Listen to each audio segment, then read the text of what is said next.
Bangladesh pharmacy council থেকে যারা পরীক্ষা দিয়ে উত্তীর্ণ হয়েছেন এবং মূল সনদ তুলতে চাচ্ছেন তারা আজকের ভিডিওটি শেষ পর্যন্ত দেখুন। আপনারা অনেকেই জানেন না কিভাবে অনলাইনের মাধ্যমে আবেদন করে রেজিস্ট্রেশন নাম্বার নিতে হয় এবং কিভাবে মূল সনদ তুলতে হয়।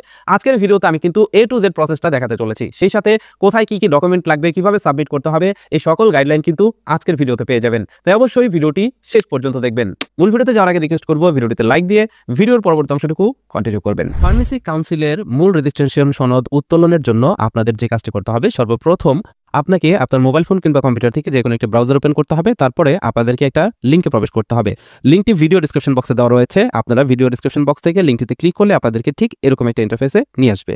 এখানে আসলে দেখতে পারবেন এখানে রয়েছে তিনটা অপশন। একটা হচ্ছে রেজিস্ট্রেশন সনদের জন্য আবেদন, আরেকটা হচ্ছে মূল রেজিস্ট্রেশন সনদ উত্তোলনের জন্য আবেদন, আরেকটা হচ্ছে রেজিস্ট্রেশন সনদ নবায়নের জন্য আবেদন। তো যারা ফার্মেসি কাউন্সিল থেকে সি ক্যাটাগরিতে পরীক্ষা দিয়েছেন তারা কিভাবে এখান থেকে অনলাইনের মাধ্যমে আবেদন করে প্রথমে রেজিস্ট্রেশন নাম্বার নেবেন এবং কিভাবে তারপরে আপনি মূল রেজিস্ট্রেশনের জন্য আবেদন করবেন, সকল ডিটেলস কিন্তু A to Z এই ভিডিওতে আপনাদেরকে দেখাবো। শুরুতে আপনাদের যে কাজটি করতে হবে, রেজিস্ট্রেশন সনদের জন্য আবেদন করতে হবে। তারপর রেজিস্ট্রেশন সনদ অ্যাপ্রুভ হয়ে গেলে রেজিস্ট্রেশন নাম্বার সহ আপনাকে মূল রেজিস্ট্রেশন সনদের জন্য আবেদন করতে হবে। এর জন্য আপনি যে কাজটি করবেন, এখান থেকে রেজিস্ট্রেশন সনদের জন্য আবেদন এইখানে দেখতে পাচ্ছেন, এখানে ক্লিক করুন নামের একটা অপশন রয়েছে, এখানে ক্লিক করবেন। এখানে ক্লিক করলে শুরুতে আপনি দেখতে পারবেন সিলেক্ট এডুকেশন ট্রেনিং। এইখান থেকে আপনি ক্যাটাগরি সিলেক্ট করবেন। তিনটা ক্যাটাগরি দেখতে পারবেন, একটা হচ্ছে বি ফার্মা এ ক্যাটাগরির, ডিপ্লোমা ইন ফার্মেসি বি ক্যাটাগরির এবং ফার্মেসি টেকনিশিয়ান সি ক্যাটাগরির। তো এখান থেকে আমার যেহেতু সি ক্যাটাগরি তাই সি ক্যাটাগরি সিলেক্ট করলাম। এরপর নিচে থেকে আপনি ফার্স্ট নেম লিখবেন আপনার এসএসসি সনদ অনুযায়ী। ফার্স্ট নেম এবং লাস্ট নেম এখানে লিখে দিবেন। লেখার পর তার নিচে দেখতে পাচ্ছেন মোবাইল নাম্বারের একটা অপশন। এখানে আপনার একটি সচল মোবাইল নাম্বার দিবেন। তার পাশে রয়েছে ইমেল অ্যাড্রেস, এখানে আপনার একটি সচল ইমেল অ্যাড্রেস দিবেন। তারপর নিচে দেখতে পাচ্ছেন পোর্টাল ইউজার নেম। এই জায়গাটিতে আপনি একটি ইউজার আইডি সেট করে দিবেন, যেটা দিয়ে পরবর্তীতে আপনি আপনার অ্যাকাউন্টে লগ ইন করবেন এবং সার্টিফিকেটের আনুষঙ্গিক ডকুমেন্টগুলো নেবেন। এবং তার পাশে দেখতে পাচ্ছেন পাসওয়ার্ডের একটা অপশন। এখানে আপনি একটা পাসওয়ার্ড তৈরি করে দিবেন, যেটার মাধ্যমে ইউজার আইডি পাসওয়ার্ড দিয়ে আপনি রেজিস্ট্রেশন করবেন। সকল ডিটেলস দেওয়ার পর আপনি রেজিস্ট্রেশনে ক্লিক করবেন। রেজিস্টারে ক্লিক করলে দেখতে পারবেন আপনি যে ইমেল অ্যাড্রেসটি দিয়েছেন সেই ইমেলের ভিতরে একটা মেল চলে গেছে। মেলটি ওপেন করে এখান থেকে ভেরিফাই মাই পিসিভি অ্যাকাউন্ট এই লেখাটিতে ক্লিক করলে দেখতে পারবেন আপনার অ্যাকাউন্ট ভেরিফাইড হয়ে যাবে। এবার যে ইউজার আইডি পাসওয়ার্ডটা দিলেন সেটা দিয়ে এখান থেকে আপনি লগ ইনে প্রেস করবেন, দেখতে পারবেন আপনার অ্যাকাউন্টে লগ ইন হয়ে যাবে। অ্যাকাউন্টে লগ ইন করলে সর্বপ্রথম আপনি দেখতে পারবেন রেজিস্ট্রেশনের নির্ধারিত যোগ্যতা ও শর্তাবলী পূরণ না করে কেউ আবেদন করলে তা বাতিল বলে গণ্য হবে এবং ফি অফেরতযোগ্য। বাংলাদেশ ফার্মেসি কাউন্সিল থেকে SMS ইমেল পাওয়ার 15 দিনের মধ্যে যোগাযোগ করুন। অসম্পূর্ণ আবেদন 72 ঘন্টার মধ্যে সক্রিয়ভাবে সফটওয়্যার থেকে মুছে যাবে। তার মানে 72 ঘন্টার ভিতরে অসম্পূর্ণ যে আবেদনগুলো রয়েছে, যেগুলো ড্রাফট আকারে সেভ করা হয়, সেটা কিন্তু স্বয়ংক্রিয়ভাবে ডিলিট হয়ে যাবে। তো এখান থেকে এটাতে আপনি এই নিচে এগ্রি লেখা রয়েছে, এগ্রি লেখাতে ক্লিক করবেন। এগ্রি লেখাতে ক্লিক করার পর দেখতে পারবেন আপনাদের সামনে ফর্ম চলে আসছে। এবার আপনি এই ফর্মটি পূরণ করবেন আপনার অরিজিনাল যে ডকুমেন্ট রয়েছে সেই ডকুমেন্ট অনুযায়ী, যেমন এসএসসি সনদ অনুযায়ী। যেহেতু আমরা আগে থেকে ক্যাটাগরি এবং নাম লিখে দিয়েছি তাই এখানে অটোমেটিক্যালি নাম এবং ক্যাটাগরি সিলেক্ট করা থাকবে। এবার এখানে ফাদার্স নেমের জায়গায় আপনার সার্টিফিকেট অনুযায়ী আপনার বাবার নামটা আপনি এখানে লিখে দিবেন। তার নিচে রয়েছে মাদার্স নেম, একইভাবে আপনি আপনার মায়ের নামটা লিখে দিবেন সার্টিফিকেট অনুযায়ী। তার পাশে দেখতে পাচ্ছেন এখানে রয়েছে জেন্ডার, এখান থেকে আপনি আপনার জেন্ডারটা সিলেক্ট করে দিবেন।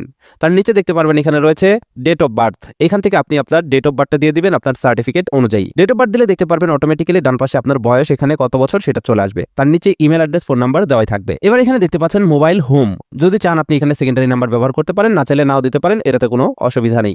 তার ডান পাশে দেখতে পাচ্ছেন এখানে দুইটা অপশন রয়েছে, একটা হচ্ছে এনআইডি আর একটা হচ্ছে বার্থ সার্টিফিকেট। যদি আপনার এনআইডি থাকে তাহলে এখানে এনআইডি নাম্বার দিবেন, আর যদি বার্থ সার্টিফিকেট থাকে তাহলে অবশ্যই ডিজিটাল বার্থ সার্টিফিকেটের নাম্বার এখানে দিতে হবে। তার নিচে দেখতে পাচ্ছেন এখানে রয়েছে ন্যাশনালিটি, এখান থেকে আপনার ন্যাশনালিটি বাংলাদেশি, এটা আপনি সিলেক্ট করে দিবেন। তার পাশে দেখতে পাচ্ছেন এখানে রয়েছে ওয়ার্ক প্লেস, এইটা ম্যান্ডেটরি না, চাইলে দিতে পারেন, না চাইলে না দিলেও কোনো অসুবিধা নেই। তার নিচে দেখতে পাচ্ছেন রয়েছে এক্সাম সেন্টার নেম। এবার এখানে আপনি যেই এক্সাম সেন্টারে পরীক্ষা দিয়েছেন সেই এক্সাম সেন্টারের ডিটেলস এবং আরো কিছু ডিটেলস দিতে হবে। তো এখানে শুরুতেই এক্সাম সেন্টারের জায়গায় আপনি যেই সেন্টারে পরীক্ষা দিয়েছেন সেই সেন্টারটি আপনি এখানে লিখে দিবেন। এরপর এখানে রয়েছে আইডি নং, এবার আপনার যে আইডি নংটি ছিল সেই আইডি নংটা এখানে দিয়ে দিবেন। আইডি নং দেওয়ার পর এখান থেকে আপনি ব্যাচ নাম্বারটা সিলেক্ট করে দিবেন। ব্যাচ নাম্বার সিলেক্ট করা হয়ে গেলে আপনি ডান পাশে দেখতে পারবেন রোল নাম্বারের অপশন রয়েছে, এখানে আপনি আপনার রোল নাম্বারটা দিয়ে দিবেন। তার নিচে দেখতে পাচ্ছেন এখানে আপনাকে একটা ছবি আপলোড করতে বলা হচ্ছে এবং এখানে এই ছবিটির একটা নির্দিষ্ট সাইজ দেওয়া হয়েছে 300x300 পিক্সেল। এবার আপনি 300x300 পিক্সেলের একটা ছবি এখানে আপলোড করে নেবেন। 300x300 পিক্সেলের ছবি এবং সকল তথ্য দেওয়ার পর সকল কিছু ঠিকঠাক থাকলে সেভ এন্ড কন্টিনিউ এই লেখাটিতে ক্লিক করবেন। এই লেখাটিতে ক্লিক করলে আপনাকে সেকেন্ড স্টেপে নিয়ে যাবে। সেকেন্ড স্টেপ হচ্ছে আপনার অ্যাড্রেস ভেরিফাই।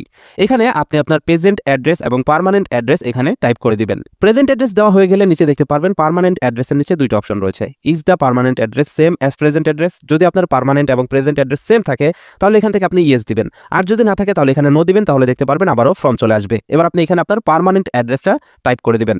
পার্মানেন্ট অ্যাড্রেস দেওয়া হয়ে গেলে আপনি এখান থেকে প্রেজেন্ট পার্মানেন্ট অ্যাড্রেস ঠিক আছে কিনা চেক করে সেভ এন্ড কন্টিনিউতে ক্লিক করবেন।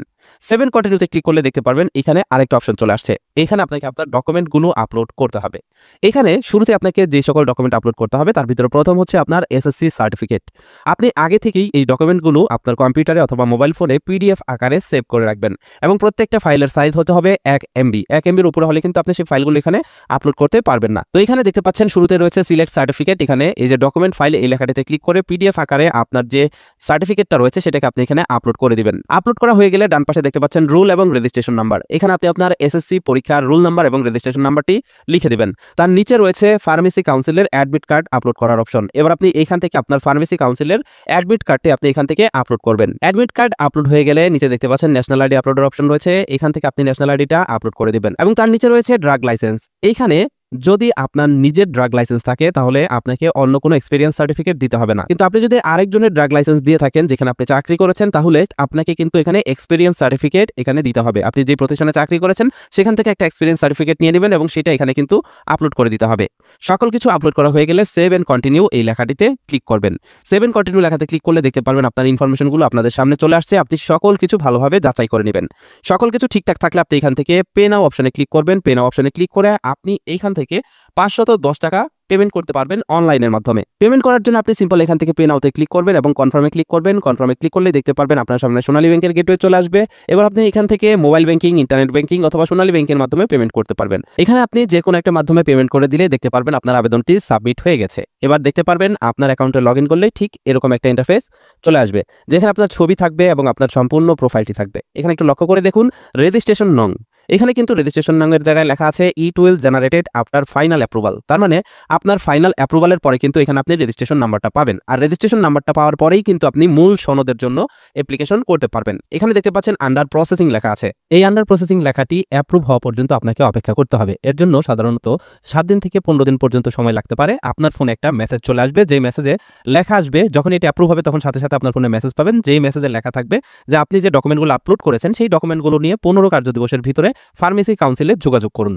তো এইখানে আপনি যেটা করবেন, এইখান থেকে যে নিচে দেখতে পাচ্ছেন ইউর গ্রেড নামের একটা অপশন রয়েছে, এখানে একটা ডাউনলোডের অপশন রয়েছে। এইখান থেকে ক্লিক করে আপনি আপনার সামারিটাকে এখান থেকে ডাউনলোড করে নেবেন এবং সেটাকে প্রিন্ট করে নেবেন। এটা কিন্তু আপনার ফার্মেসি কাউন্সিলে দেখতে চাইবে। ওকে, অনলাইনে আপনার আবেদন করা শেষ। এবার আপনি কিছুদিন সময় অপেক্ষা করবেন। দেখতে পারবেন আপনার ফোনে মেসেজ চলে আসবে যেখানে বলা হবে মূল সনদপত্র যেগুলো আপনি অনলাইনে রেজিস্ট্রেশনের সময় ব্যবহার করেছেন সেই সাথে সেই সনদপত্রগুলো সত্যায়িত ফটোকপি আপনাকে নিয়ে ফার্মেসি কাউন্সিলে যেতে বলবে। SMS আসার 15 দিনের ভিতরে আপনি সকল ডকুমেন্টগুলো নিয়ে চলে যাবেন ফার্মেসি কাউন্সিলে। সেই সাথে যখন রেজিস্ট্রেশন করেছেন তখন কিন্তু একটা সামারি ডাউনলোড করার কথা আপনাদেরকে বলেছিলাম, সেটাকে কিন্তু অবশ্যই প্রিন্ট করে সাথে নিয়ে যেতে হবে। আপনি সকল ডকুমেন্টগুলো নিয়ে চলে যাবেন আপনার ফার্মেসি কাউন্সিলে। ফার্মেসি কাউন্সিলে যাওয়ার পর সকল কাগজপত্রগুলো সাবমিট করে আসবেন। যাচাই বাছাই সম্পূর্ণ হয়ে গেলে 2 দিনের ভিতরে আপনি আবারও পুনরায় মেসেজ পেয়ে যাবেন যে আপনার সকল কিছু কমপ্লিট হয়েছে। আবার অ্যাকাউন্টে লগ ইন করে রসিদটা ডাউনলোড করুন। মেসেজ পাওয়ার পর পুনরায় যখন অ্যাকাউন্টে লগ ইন করবেন দেখতে পারবেন এখানে আপনি আপনার রেজিস্ট্রেশন নাম্বার পেয়ে গেছেন এবং এখানে দেখতে পারবেন স্ট্যাটাস অ্যাপ্রুভ লেখা চলে আসছে। এবার আপনি একটু নিচের দিকে গেলে দেখতে পারবেন এখানে রসিদ ডাউনলোড নামের একটা অপশন পেয়ে যাবেন। এখান থেকে আপনি এই ডাউনলোডের অপশনে ক্লিক করে আপনার রসিদটিকে ডাউনলোড করে নেবেন। রসিদটি ডাউনলোড হয়ে গেলে ওপেন দিলে দেখতে পারবেন এখানে আপনি একটা রেজিস্ট্রেশন নাম্বার পেয়ে গেছেন। এবার আপনাকে যে কাজটি করতে হবে, এখানে দেখতে পাচ্ছেন অ্যাপ্লাই ফর সার্টিফিকেট কালেকশন, এখানে ক্লিক করে সার্টিফিকেটের জন্য আপনাকে আবেদন করতে হবে। এটাতে ক্লিক করলে দেখতে পারবেন লেখা চলে আসবে আন্ডার প্রসেসিং। তার মানে আপনার সার্টিফিকেটের জন্য কিন্তু এখানে অ্যাপ্লিকেশন হয়ে গেছে। এবার আপনার কাজ অলমোস্ট শেষ, জাস্ট আপনাকে সার্টিফিকেটটা কালেকশন করতে হবে। অনলাইন কার্যক্রম সকল কিছু কিন্তু আপনার শেষ। রেজিস্ট্রেশন নাম্বার পেয়ে গেছেন এবং সার্টিফিকেটের জন্য আপনি আবেদন করে ফেলেছেন। আপনি দেখতে পারবেন আপনার মোবাইলে একটা মেসেজ চলে আসবে, আপনার সনদ উত্তোলনের আবেদনটি গৃহীত হয়েছে, পরবর্তী SMS এর জন্য অপেক্ষা করুন। এবার এখান থেকে এটা আন্ডার প্রসেসিং লেখা আছে, এটা অ্যাপ্রুভ হওয়া পর্যন্ত আপনাকে অপেক্ষা করতে হবে। যখন এটা অ্যাপ্রুভ হয়ে যাবে সাথে সাথে আপনার ফোনে মেসেজ চলে আসবে। মেসেজ চলে আসলে আপনি লগ ইন করে আপনার সার্টিফিকেটটা দেখতে পারবেন এবং আপনি সংশ্লিষ্ট কার্যালয়ে গিয়ে কিন্তু সার্টিফিকেটটাকে কালেকশন করতে পারবেন। এটাই ছিল আজকের ভিডিও। আশা করছি এই ভিডিওটি দেখেই যারা ফার্মেসি কাউন্সিলে পরীক্ষা দিয়েছেন তারা খুব সহজেই অনলাইনের মাধ্যমে আবেদন করে রেজিস্ট্রেশন এবং মূল সনদপত্রটি উত্তোলন করতে পারবেন। আজকের ভিডিওটি দেখে আপনারা যারা এই কাজটি করবেন তারা অবশ্যই ভিডিওর কমেন্ট বক্সে জানিয়ে যাবেন। সেই সাথে এই ভিডিওটি ভালো লাগলে ভিডিওটিতে লাইক দিবেন এবং বন্ধুদের মাঝে শেয়ার করবেন। That's it for now, take care, bye by.